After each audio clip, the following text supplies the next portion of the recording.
It started like every other dream move. After years in a cramped apartment, we finally bought our first house.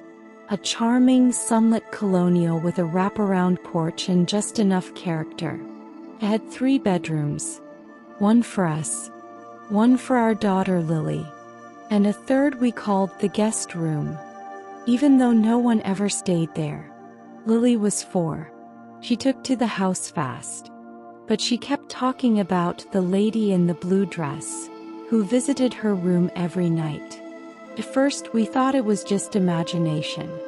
Until she said, "She told me not to tell you her real name."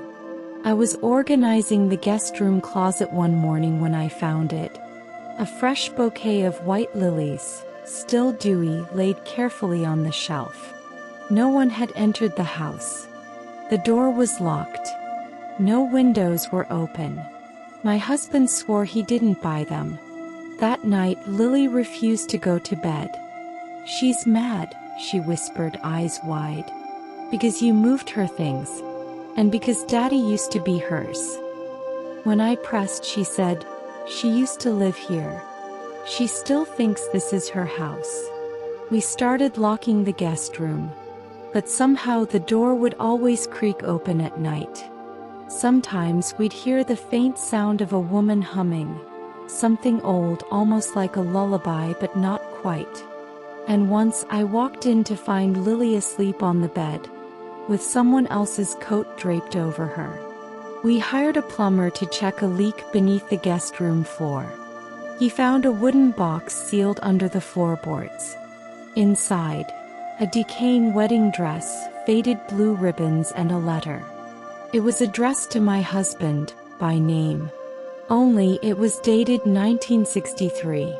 We took the letter to the county archives. There had been a woman, Evelyn Ward. She was engaged to a man with the same name as my husband. They lived in that house. She disappeared the week of their wedding. He claimed she ran off. But he left town 2 months later. The rumors said otherwise. We tried a blessing, a cleansing. Nothing worked.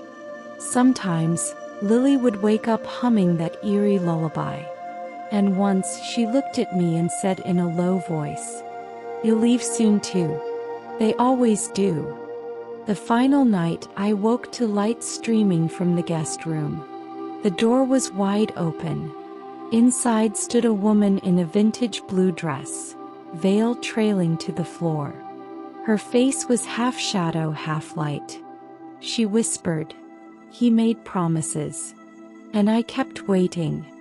Then vanished. We didn't move. We couldn't. But we sealed the guest room. Lily doesn't talk to her anymore. He just sings that lullaby. And sometimes leaves flowers in front of the door. White lilies. Just like before.